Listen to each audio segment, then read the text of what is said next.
మీరు ఇంజనీరింగ్ చేశారా? జాబ్స్ కోసం సెర్చ్ చేస్తున్నారా? 3600 మందికి పైగా స్టూడెంట్స్ కి జాబ్స్ వచ్చేలా చేసిన కోడ్ జ్ఞాన్ 100 డేస్ సాఫ్ట్వేర్ కోర్సులో జాయిన్ అవ్వండి. మీ కెరియర్ ని బిల్డ్ చేసుకోండి.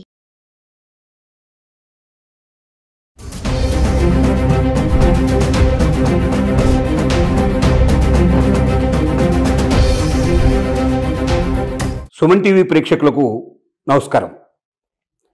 నేను ఎనలిస్టు మందడి కృష్ణారెడ్డిని మాట్లాడుతున్నాను.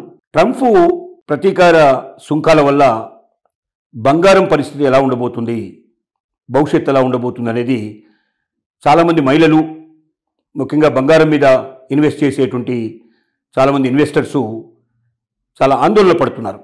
వాస్తవంగా రెండు రకాలుగా చెప్పొచ్చు.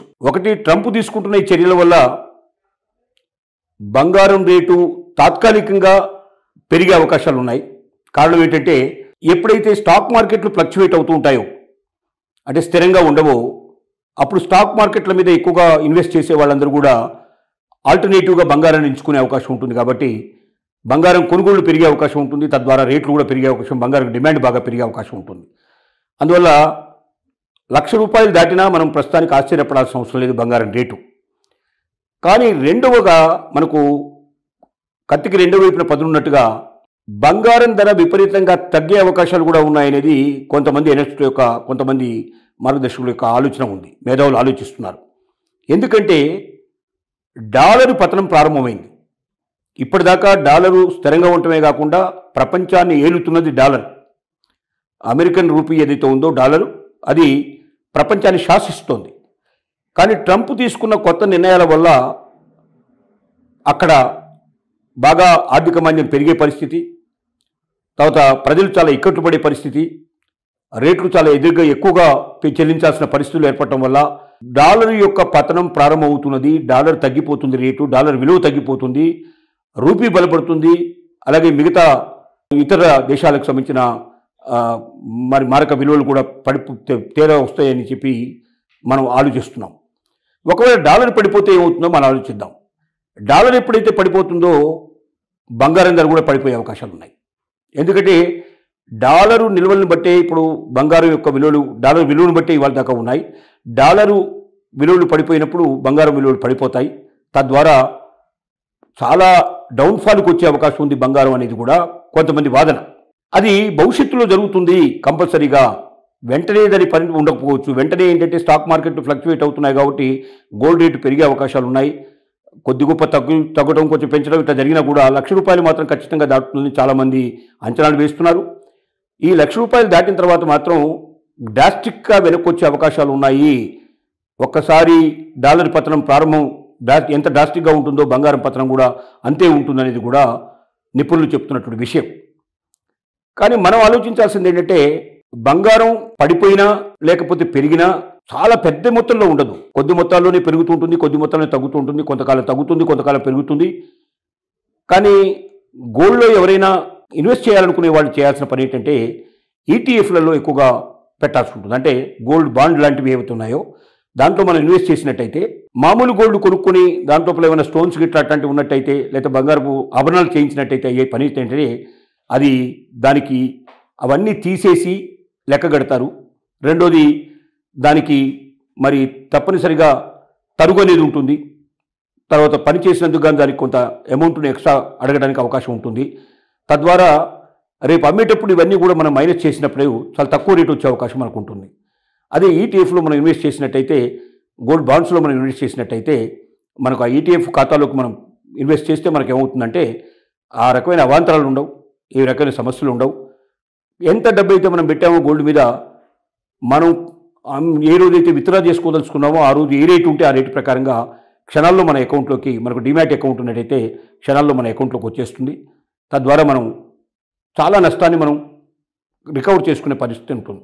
అంటే గోల్డ్లోనే పెట్టుబడి పెట్టాలి అనుకునేటువంటి వాళ్ళు బంగారాన్ని నేరుగా కొనడం కన్నా బాండ్ల రూపంలో పెట్టుబడి పెట్టుకోవడం అనేది సజెషనీయం.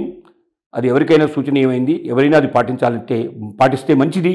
వాళ్ళు గోల్డ్ లోపల సురక్షితంగా ఉంటారని చెప్పడానికి అవకాశం ఉంటుంది. కానీ బంగారం రేటు ఇదే రకంగా బాగా పెరిగిపోతుంది, ₹1,00,000 పైనే ఉంటుంది, ఎప్పటికీ దిగదు, కాబట్టి నేను మొత్తం నాకున్న డబ్బంతా కూడా బంగారంలోనే పెడతానని ఎవరైనా ముందుకు వస్తే మాత్రం వాళ్ళు ఫూలిష్గా వ్యవహరిస్తున్నట్టే అని తప్పదు. ఎప్పుడైతే డాలర్ పతనం ప్రారంభమవుతుందో, డాలర్ తెగిపోతుందో, ఇప్పటికే డాలర్ పతనం ప్రారంభమైందనేది అంచనాలు వేస్తున్నారు. మన ఇండియన్ రూపీ కొంత బలపడింది, ఇతర దేశాలకు సంబంధించిన మార్క విలువలు కూడా బలపడ్డాయి. డాలర్ పతనం ప్రారంభమైంది. ఈ పతనం ఇక్కడే ఆగదు, చాలా స్పీడ్గా వెళ్ళిపోతుంది. డాలర్ ఎంతైతే స్పీడ్గా పతనం అవుతుందో అంత స్పీడ్గా బంగారం రేట్లు కూడా డౌన్ఫాల్ అవుతాయి, తగ్గిపోతాయి అనేది అంచనాలు వస్తున్నాయి. కాబట్టి ఎక్కువ డబ్బుని మనం మరీ అప్పు తెచ్చి ఆస్తులన్నీ తీసుకెళ్లి బంగారంలో పెట్టేసి రెండింతలు మూడింతలు అవుతుందని ఎవరిని ఆశపడితే మాత్రం అది నిరాశ మిగిలే అవకాశాలు ఉన్నాయి, నిస్పృహకు లోనయ్యే అవకాశం ఉన్నాయి. అలాంటి ఆలోచనలు మాత్రం చేయొద్దు. కావాల్సినంత వరకు మనకున్నటువంటి డబ్బు మన దగ్గర అధికంగా ఉంది, మన దగ్గర ఎక్కువగా ఉంది, మనం దాన్ని దేంట్లో అయినా ఇన్వెస్ట్ చేద్దాం అనుకున్నప్పుడు కొంత డబ్బుని బంగారంలో పెట్టడంలో తప్పు లేదు. అది కొంచెం పెరిగినా తగ్గినా మనకు నష్టం పెద్దగా వాటిల్లకుండా బయటపడడానికి పాసిబిలిటీస్ ఉంటాయి. అంతేకాని ఎలాగూ బంగారమే కదా, వీలైనంత మ్యాక్సిమంగా మనం అప్పు తెద్దాం, ఎంత వడ్డీకి తెస్తే అంత వడ్డీకి మనం తీసుకొద్దాం, ఈ బంగారాన్ని కొనేద్దాం అనేటువంటి ఆలోచనకు మాత్రం వెళ్ళకూడదు. అది చాలా నష్టాన్ని చేకూరుస్తుంది. భవిష్యత్తులో మనం చాలా బాధ అనుభవించాల్సిన పరిస్థితి ఏర్పడుతుంది. గోల్డ్ రేట్లు పడిపోవు అని చెప్పడానికి లేదు, బాగా బ్రహ్మాండంగా పెరుగుతాయని చెప్పడానికి లేదు. అది ప్రపంచ మార్కెట్ల మీద ఆధారపడి ఉంది, డాలర్ పతనం మీద ఆధారపడి ఉంది, స్టాక్ మార్కెట్ల మీద ఆధారపడి ఉన్నాయి. ఇలాగ అనేక రకాలైన అంశాల మీద ఆధారపడింది గోల్డ్ రేటు. కాబట్టి గోల్డ్ విషయంలో జాగరూకత వహించాలని, 1కి 10 మార్లు ఆలోచించి పెట్టుబడి పెట్టాలని, ఆర్థిక మాంద్యంలో మనం చిక్కుకునే పరిస్థితి రాకూడదని, మనిషి పతనానికి దారి తీయకూడదని మనం ఆలోచిద్దాం, ఆశిద్దాం, అటువైపు మనం ప్రయాణం చేద్దాం. గోల్డ్ ఇవాళ కొంచెం తగ్గినట్టు పరిస్థితి ఏర్పడింది. ఒకేసారి డ్రాస్టిక్గా కొంచెం తగ్గింది. అంటే మరి ఒకవైపున ప్రపంచం లోపల మరి ట్రంప్ యొక్క సుంకాలు ఒకవైపు దెబ్బతీస్తుంటే మరొక వైపున ఎందుకు తగ్గుతుంది అనుకున్నప్పుడు దానికి కారణం డాలర్ యొక్క పతనంనే దానికి ముఖ్యమైన కారణం అని మనం అర్థం చేసుకోవాలి. కాబట్టి ఒకవైపున మనకు ప్రమాద సూచికలు కూడా కనబడుతున్నాయి. ఒకవేళ ఇదే పరిస్థితి కొనసాగితే బంగారం నిల్వలు పడిపోయే అవకాశాలు, బంగారం యొక్క రేటు పడిపోయే అవకాశాలు, బంగారం పతనావస్థకు చేరే అవకాశాలు కూడా కనపడుతున్నాయి. కాబట్టి బంగారంలో ఇన్వెస్ట్ చేసేవాళ్ళు 1-10 సార్లు ఆలోచించాలి. ముఖ్యంగా మహిళలు దీని గురించి చాలా జాగ్రత్తగా ఉండాలి. ఎక్కువ ఆశకు వెళ్ళి డబ్బంతా తీసుకెళ్లి బంగారంలో పెట్టి ఇబ్బందుల పాలు కూడదనేది మరొకసారి మీ అందరికీ సూచనిస్తున్నాను.